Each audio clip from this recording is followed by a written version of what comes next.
সরকারি বই পাচারে স্কুল পরিদর্শক। এসআই অফিস থেকে ট্রাকে বই পাচারের অভিযুক্ত বর্ধমান সদর উত্তর চক্রের স্কুল পরিদর্শক। জেলা প্রাথমিক শিক্ষা সংসদে অভিযোগ দায়ের। কথা বলবো, শরদিন্দু প্রতিনিধি রয়েছেন আমাদের সঙ্গে। শরদিন্দু, শিক্ষকদের একাংশ এই অভিযোগ তুলেছেন বর্ধমান সদর উত্তর চক্রের স্কুল পরিদর্শক সৌমেন মণ্ডলের বিরুদ্ধে। তার বিরুদ্ধে অভিযোগ যে স্কুল পরিদর্শকের অফিস থেকে বই ট্রাকে করে পাচার করা হয়েছে এবং সেই অভিযোগ তারা জানিয়েছে জেলা প্রাথমিক স্কুল পরিদর্শক, জেলা প্রাথমিক শিক্ষা সংসদে। এবং সেই অভিযোগের ভিত্তিতে জেলা প্রাথমিক শিক্ষা সংসদ তারা একটা ৩০ সদস্যের তদন্ত কমিটি গঠন করেছে এবং ঘটনার তদন্তের নির্দেশ দিয়েছে। তবে এই অভিযোগ ভিত্তিহীন এবং উদ্দেশ্য প্রণোদিত বলে দাবি করেছে ওই স্কুল পরিদর্শক। বেশ,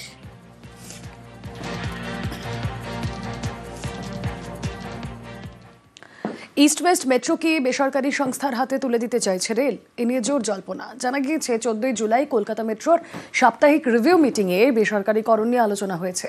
31 জুলাই টেন্ডার ডাকার সম্ভাবনা।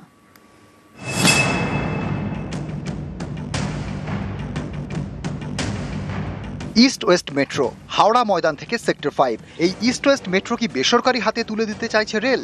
এই প্রশ্নটা উঠছে কারণ জানা গিয়েছে 14 জুলাই সাপ্তাহিক রিভিউ মিটিং করে কলকাতা মেট্রো রেল কর্তৃপক্ষ। সেখানেই ইস্ট ওয়েস্ট মেট্রোর বেসরকারিকরণ নিয়ে আলোচনা হয়।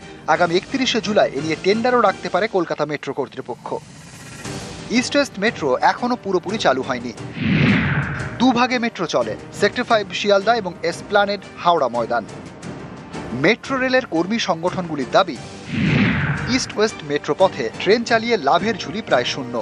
এই যুক্তিকে সামনে রেখে বেসরকারিকরণের ভাবনা চিন্তা শুরু করে কলকাতা মেট্রো রেল কর্তৃপক্ষ। এ নিয়ে 2023 সালে আগ্রহ দেখায় বেসরকারি সংস্থা Delhi metro rail corporation. Metro কর্মী সংগঠনগুলির দাবি, তাদের আপত্তিতে বিষয়টি থমকে যায়। কমপ্লিট আউটসোর্সিং আর অপারেশন এন্ড মেইনটেনেন্স, এটার জন্য সেই ডিএমআরসি আগ্রহ প্রকাশ করেছিল 2023 সালের ডিসেম্বর থেকে, অর্থাৎ সেই থেকে জিনিসটা চলছে। ভারতীয় রেলে কলকাতা মেট্রোই একমাত্র ভারতীয় রেলের সরকারি মেট্রো। বাকি যে সমস্ত মেট্রো অন্যান্য শহরে চলে সেগুলো হচ্ছে অটোনমাস বডি, তো সুতরাং স্বায়ত্তশাসিত সংস্থা। সেখানে তার মতো করতে বলা হয়েছে। সমস্তটা কিন্তু বেসরকারি লোককে দিয়ে দেওয়া হচ্ছে এবং তার নতুন ডেজিগনেশন তৈরি করা হচ্ছে, যেটা ভারতীয় রেলে নেই। সেটা হচ্ছে যে train operator and cum station controller, অর্থাৎ একই লোক দু জায়গায় এইটা করবে। কর্মী সংগঠনগুলির দাবি, কলকাতা মেট্রো কর্মী সংকটে ভুগছে। নতুন রুট চালু হলেও নতুন নিয়োগ হয়নি। ট্রেন চালকের সংকট। কর্মীরা অবসর নেওয়ার পরে সেভাবে লোকই নেওয়া হয়নি। কাজের চাপ মারাত্মক বেড়ে গিয়েছে। এরই মধ্যে বেসরকারিকরণের পথে হেঁটে আউটসোর্সিং এর জল্পনা।